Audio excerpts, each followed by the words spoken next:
लपंडाव मालिकेच्या आजच्या भागामध्ये आपण पाहत आहोत की आता इकडे सखी आलेली असते, ती म्हणजेच की सरकारांकडे. आणि ती आल्यानंतर त्याला कानाला असं वाटत असतं, काही जरी झालं ना तरीसुद्धा मी बेबी सरकारांना हरू देणार नाही आणि सरकारला जिंकू देणार नाही. मग कसं करायचं म्हणून त्याने शक्कल लढवलेली असते आणि अशा काही गोष्टी बोलतो की त्यामुळे जी सखी ताव करतच इकडे आलेली असते, ती सखी एका क्षणात तिचा निर्णय बदलते आणि गौतम तिच्याकडे जातो आणि म्हणत असतो सखी. त्यावर ती म्हणत असते, नाही काका, मी हरली नाही आहे, मी हरून इथे आली नाही आहे असं ह्या सरकारला वाटत असेल. सरकारनं दिलेलं चॅलेंज मी पूर्ण करणार आहे, कारण माझ्यावर माझ्या बाबांचे संस्कार आहेत आणि जोपर्यंत ते चॅलेंज पूर्ण होत नाही तोपर्यंत मी शांत बसणार नाही आहे आणि ते चॅलेंज पूर्ण मी करणारच आहे.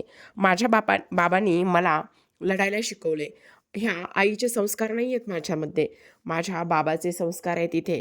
राघव कामत यांचे संस्कार आहेत माझ्यामध्ये आणि ह्यांनी दिलेलं जे काही चॅलेंज आहे ते माझा जीव गेला तरीसुद्धा मी ते पाळणार आहे, मी ते पूर्ण करणारच आहे.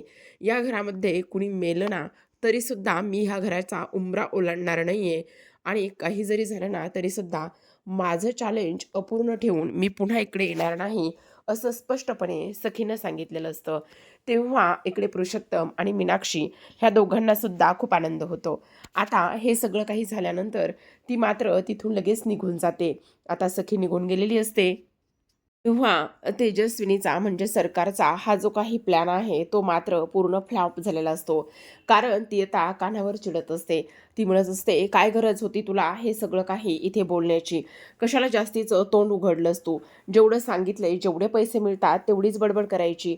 जास्तीचं एक्स्ट्रा तू का आणि कशामुळे बोललेला आहेस? गरज काय होती तुला हे सगळं काही बोलण्याची?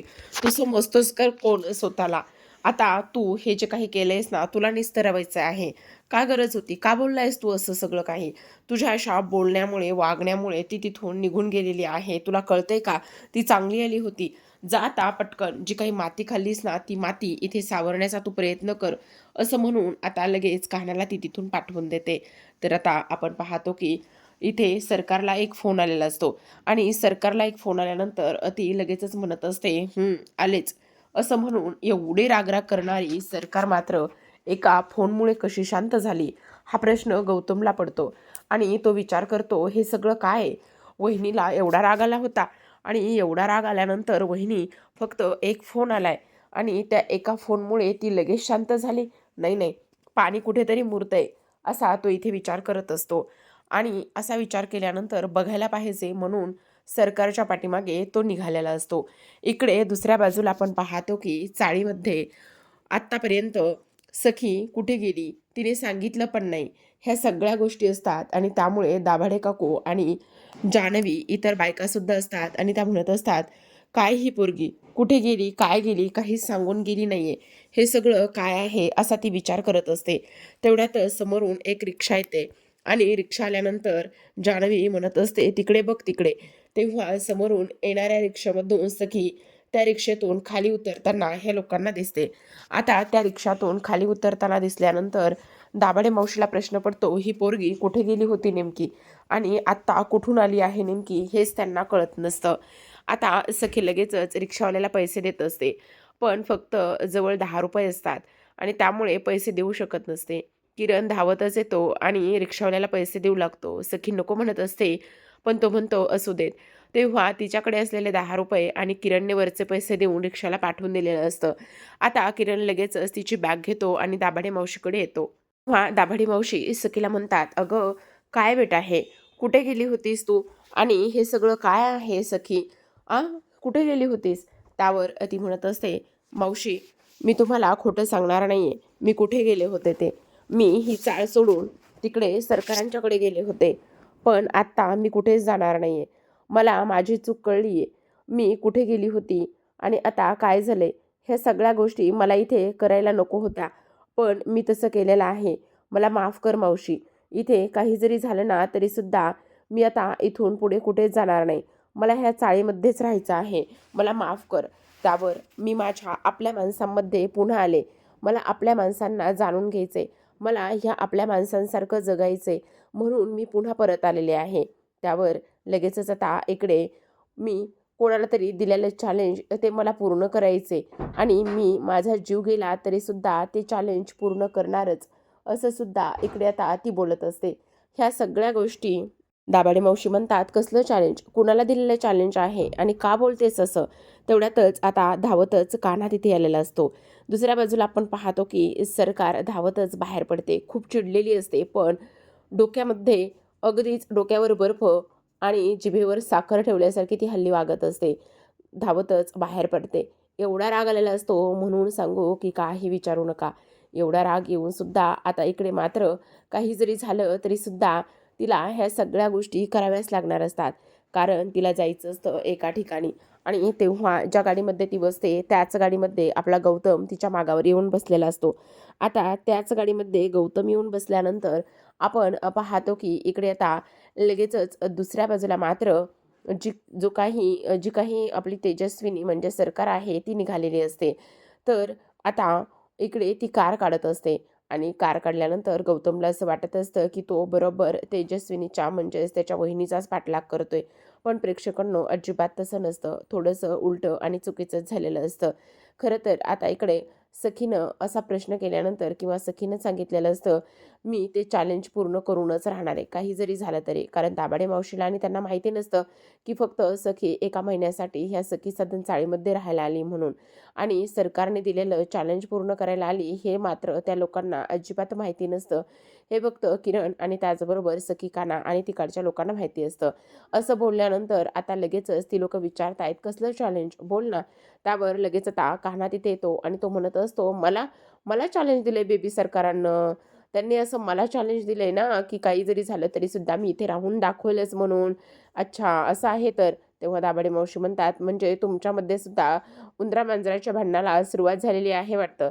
ही तर चांगलीच गोष्ट आहे ना, की तुमच्यामध्ये ह्या उंदरा आणि मांजराच्या भांडणाला सुरुवात झालेली आहे. हे खरंच खूप छान आहे, असं दाभाडे मावशी म्हणत असतात. आता हे सगळं काही बोलल्यानंतर आपण पाहतो की इकडे दुसऱ्या बाजूला मात्र कानाने दाभाडे मावशीला हे सगळं सांगितलेलं असतं. बरं, बरं, ठीक आहे, ठीक आहे. सखी चांगली गोष्ट आहे. चांगल्या संसाराला लागलात ना, हे मात्र खूप जास्त आनंदाचं आहे. हे खरंच खूप जास्त कमाल आहे बरं का. तू अजिबात काळजी करू नकोस, असं सुद्धा इकडे आता ती बोलत असते. तेव्हा सखी आतमध्ये जायला बघते आणि बॅग घेऊन जात असते. तेवढ्यातच आपण पाहतो की कान्हाने ती बॅग पकडलेली असते आणि तो काही केल्या सखीला देत नसतो. सखी ओढण्याचा प्रयत्न करत असते आणि ती बॅग घेऊन सुद्धा जाण्याचा प्रयत्न करते. पण कान्हा मात्र अजिबात तिला त्या बॅगला हातच लावू देत नाही आणि फायनली इथे आता लगेचच सखी ती बॅग आहे तशीच त्याच ठिकाणी सोडून निघून जाते. आता सखीने आहे त्याच ठिकाणी ती बॅग सोडून निघून गेल्यानंतर मात्र आता लगेचच मावशी म्हणत असतात, जा आता बायकोला म्हणव, तुझी बायको ती चिडलेली आहे, तुला तिला मनवावंच लागणार आहे, जा पटकन. असं म्हणून लगेचच आता इकडे जो काही काना आहे तो म्हणतो, हो मग काय आता, मनवावं तर लागणारच आहे बेबी सरकारांना, बेबी सरकारांचा राग तर मला घालवावंच लागणार आहे, असं सुद्धा तो इथे बोलत असतो. आता ह्या सगळ्या काही गोष्टी इथे बोलल्यानंतर आपण पाहतो की तो सुद्धा तिथून निघून गेलेला असतो. आता सखी मात्र खोलीमध्ये बसलेली असते. तर दुसऱ्या बाजूला आपण पाहतो की दुसऱ्या बाजूला आता इकडे आपला गौतम त्या ठिकाणी येऊन पोहोचलेला असतो.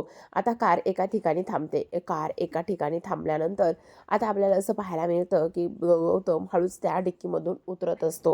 गौतम आता हळूच खूप हुशारीनं त्या कारमधून उठण्याचा प्रयत्न करत असतो, उतरण्याचा प्रयत्न करत असतो आणि त्या कारमधून उतरण्याचा प्रयत्न केल्यानंतर आजूबाजूला पाहतो तर आजूबाजूला काय त्याला कोणीच दिसत नाही. तो अक्षरशः एका पॉइंटला चकितच होतो. हे सगळं काय आहे? वहिनी नेमकी इथे कशी आणि कुठून आलेली आहे? इथेच मीच ह्या कारमध्ये बसलो होतो, मग वहिनी इथे कशी नाही आहे? असा प्रश्न त्याला पडलेला असतो आणि असा प्रश्न पडल्यानंतर कारमध्ये सुद्धा जाऊन बघतो.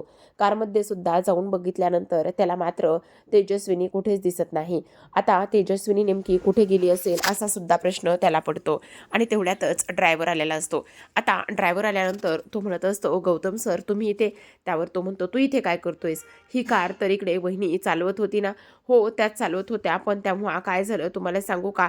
ऐन वेळेला ना जेव्हा त्या कारमध्ये बसल्या तेव्हा तो इकडे रिकॅप दाखवतायत बरं का. आता तो ड्रायव्हर इकडे सरकारकडे आलेला असतो आणि तिला म्हणत असतो, सरकार तुम्ही ही कार घेऊन चाललात, पण ह्यामध्ये पेट्रोल नाही आहे, तुम्ही कुठे चाललात? त्यावर ती म्हणते, आता मला कुठे जायचं, काय करायचं हे तुला विचारून आणि सांगून करू का? त्यावर तो म्हणतो, तसं नाही मॅडम, पण ह्यामध्ये पेट्रोल कमी आहे ना, म्हणून तो मला सांगितलं. युजलेस पेट्रोलसुद्धा भरून ठेवता येत नाही का? काही कामाचे नाही येतं. एक नंबरचे महामूर्ख आहात तुम्ही सगळेजण, असं सुद्धा इकडे आता ते बोलत असतात. पेट्रोल भरून ठेवता येत नाही का? इमर्जन्सी असेल, ऐन वेळेला ह्या सगळ्या गोष्टी होत असतील, तर मग काय करायचं? असं तेजस्विनी बडबड करत असते आणि तेव्हा तो म्हणत असतो, सॉरी मॅडम, इथून पुढे मी काळजी घेईल. तेव्हा तेजस्विनी त्या बसलेल्या गाडीमधून खाली उतरते आणि तेव्हा लगेच आता दुसरी बाजूला एक गाडी लावलेली असते. त्या कारगाडीमध्ये ती जाऊन बसत असते.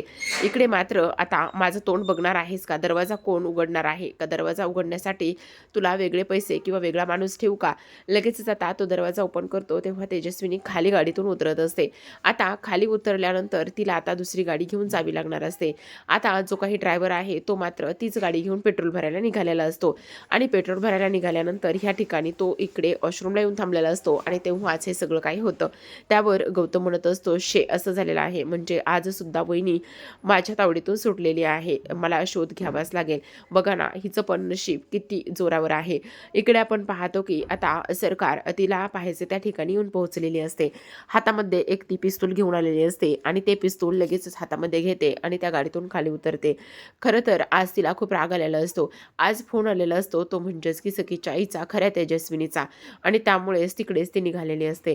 एवढा राग, बापरे, खरंच सख्खी बहीण असून सुद्धा एवढ्या सगळ्या काही गोष्टी होत्यात, हे मात्र खूपच डेंजरस आहे. आता आपण पाहतो की इथे ती गाडीतून खाली उतरते. एक खूप मोठं इथे सुनसान जगा असते, म्हणजे आजूबाजूला जास्त फारशी घरं वगैरे ह्या सगळ्या गोष्टी नसतात आणि लगेचच ती आता गाडीतून खाली उतरते. गाडीतून खाली उतरल्यानंतर हातामध्ये पिस्तूल आणि लगेच चालायला लागत असते. आज तर तुला सोडणारच नाही, असं सुद्धा ती इकडे बोलत असते. काही जरी झालं ना तरी सुद्धा. तर आता आपण पाहतो की दुसऱ्या बाजूला कान्हाने सखीची बॅग डोक्यावर उचलून आणलेली असते आणि ती म्हणत असते, बापरे, तो म्हणत असतो, बापरे, कुठे ठेवू आता ही बॅग? बघितलं, आता मी तर ड्रायव्हर होतो, आता तर इकडे मला हमालसुद्धा व्हावं लागलेलं आहे. बघा, जवळपास हे सामान उचलण्याचे 20 रुपये झाले असतील, 20 रुपये. चला बेबी सरकार, 20 रुपये द्यावे लागतील तुम्हाला आता. त्यावर ती म्हणत असते, अच्छा 20 रुपये का? आता एवढी मोठी नोकरी करतोस सरकारकडे, तरीसुद्धा माझ्याकडून पैसे घेणार आहेस का? लिहून ठेव तुझे पैसे. एक दिवस मी सगळे तुझे पैसे जे आहेत ना, ते सगळे पैसे मी तुला देऊनच टाकणार आहे. तुझा 1 रुपयासुद्धा ठेवणार नाही, समजलं? त्यावर तो म्हणत असतो, कधी आणि कुठून देणार आहात? देणार आहे तुझे ते पैसे सगळे काय? 1 रुपयासुद्धा ही सखी कामत कोणाचा ठेवत नाही, समजलं? आणि काय रे, तू असा कसा रे? काम करतोस ना त्या सरकारकडे, तुला पैसे मिळतच असतील ना, मग जे पैसे मिळतात ना त्या पैशातून कमीत कमी घरामध्ये थोडंफार सामान वगैरे भरायची काही तुझी हे आहे की नाही? तुला कळतंय की नाही त्या गोष्टी? थोडं तरी घरामध्ये सामान वगैरे भरून ठेवायला पाहिजे की नाही आहे? त्यावर लगेचच आता तो म्हणत असतो, असं कसं झालंय? ह्या ह्या ह्या कानाच्या घरामध्ये सामान नाही? असं शक्यच नाही. ह्या कानाच्या घरामध्ये सगळं सामान असतं, असं तुम्हाला का वाटतंय? त्यावर लगेच आता त्याने एक भेळीचं पॅकेट आणलेलं असतं. तो पटकन ते भेळीचं पॅकेट त्या डब्यामध्ये ओपन करून सोडत असतो. तो म्हणत असतो, बेबी सरकार, काय करताय तुम्ही हे? माझ्या घरामध्ये काही नसेल. एक गोष्ट सांगा बेबी सरकार, तुमच्या हाताला फ्रॅक्चर झालंय. बहुतेक तुमच्या हाताला फ्रॅक्चर झाले ना, त्यामुळे ते हात ना तुमचे डोळ्यापर्यंत जात नसावे आणि त्यामुळेच तुम्हाला ह्या सुद्धा गोष्टी दिसत नसाव्या, असं सुद्धा आता इकडे तो लगेचच बोलायला सुरुवात करत असतो. हे सगळं काय आहे? असं कसा बोलू शकतोस तू? तुला कळतंय का काही? असं सुद्धा आता इकडे बोलण्यात येतं. त्याचबरोबर आपण पाहतो की आता काही जरी झालं ना तरी सुद्धा बघा तर तुम्ही किती खायला आहे आणि तुम्हाला असं का वाटतंय? त्याच गोष्टी मला इथे कळत नाहीयेत. तुम्ही अशा कशा वागू शकता? हे सुद्धा तो इकडे बोलत असतो. आणि पाणी म्हणाल, अरे पाणी सुद्धा नाहीये तुझ्या घरामध्ये साधं. त्यावर लगेचच आता तो म्हणत असतो, पाणी नाहीये? तुम्हाला असं का वाटतंय? हे बघा, पाणी सुद्धा आहे, खायला सुद्धा आहे. त्यावर ती म्हणत असते, नाही नाही, हे अजिबात शक्य नाहीये, कारण रात्री तर काहीच नव्हतं. अहो बघा तर तुम्ही, हे सगळं आहे. त्यावर ती म्हणत असते, नाही नाही, खरं खरं सांग, तू आत्ता आत्ता इकडे हे सगळं ह्यामध्ये ठेवलं आहेस का? मला तर असंच वाटतंय. आता तर मी तुमच्या समोरच आलेलो आहे, मग तुमच्या समोरून मी आल्यानंतर मी कसं काय त्यामध्ये ठेवणार बरं बेबी सरकार? असं कसं होईल? बरं असू देत, मला ना तुझं काहीच नको आहे, मला खायचंच नाही आहे, मला भूकच नाही आहे, मी खाणारच नाही आहे, असं हे सगळं काही तो इथे बोलत असतो. आता ह्या सगळ्या काही गोष्टी इथे तो बोलत असताना मात्र धावतच तिच्याकडे जातो आणि तिला खाण्यासाठी तो आग्रह करत असतो. पण त्यावर ती म्हणत असते, नाही, मी अजिबात खाणार नाही. अहो, असं काय करताय? तुम्ही खाणार नाही आणि उपाशी राहणार आहात का? बघा थोडंसं तरी खाऊन बघा. खूप छान आहे. छान लागेल तुम्हाला, बरं वाटेल तुम्हाला. पण ती मात्र अडूनच बसलेली असते. ती म्हणत असते, "नाही, मी अजिबात खाणार नाहीये." तेव्हा तो म्हणत असतो, "आता तुम्हाला नाही खायचं तर नका खाऊ बुवा. पण आता मला तर खावं लागणार आहे. मी तर हे सगळं काही खाणार आहे बाबा. मला तर जाम भूक लागली तेव्हा तिथे समोर असलेल्या खुर्चीवरतीच तो बसतो आणि समोर असलेल्या खुर्चीवर बसल्यानंतर लगेच त्या मुठूक-मुठूक खाण्याचा प्रयत्न करत असतो. तो सुद्धा सखीकडे बघूनच. आता स्वतः खात असतो आणि स्वतः खात असताना आपण पाहतो, की सखी मात्र त्याच्याकडे रागानेच बघत असते. सखी रागाने बघत असताना इकडे तिला तर खरं खूप भूक लागलेली असते बरं का. सकाळपासून बिचारीच्या पोटामध्ये काहीच नसतं आणि त्यामुळेच तिला भूक लागलेली असते. तेव्हा ती पाहते, की हा असा का वागतोय माझ्यासोबत? हा असा का करतोय माझ्यासोबत? असं तिला वाटत असतं. पण आता लगेच भूकसुद्धा कंट्रोल होत नसते आणि भूकसुद्धा कंट्रोल न झाल्यामुळे आपण पाहतो की आता लगेचच सखी त्याच्या हातून डबा काढून घेत असते आणि त्याच्या हातून डब्बा काढून घेतल्यानंतर ती खायला लागत असते. ती म्हणत असते, "भूक मला लागली." तेव्हा तो म्हणत असतो, मी तर तुम्हाला खायचं म्हणत होतो, पण तुम्हाला तर खायचंच नव्हतं." असं सुद्धा तो इथे बोलत असतो. तेव्हा सखी मात्र लगेचच तो डब्बा काढून घेते आणि स्वतःच इकडे खायला सुरुवात करत असते. स्वतः खात असताना आपण पाहतो की तिला भूक लागलेली असते. त्यामुळे ती खूप जास्त खाण्याचा प्रयत्न करत असते. काही जरी झालं ना, तरीसुद्धा मी हे कानाला देणार नाही, अशा विचारानेच ती खात असते. तेव्हा लगेच आता तिला मध्येच ठसका लागतो.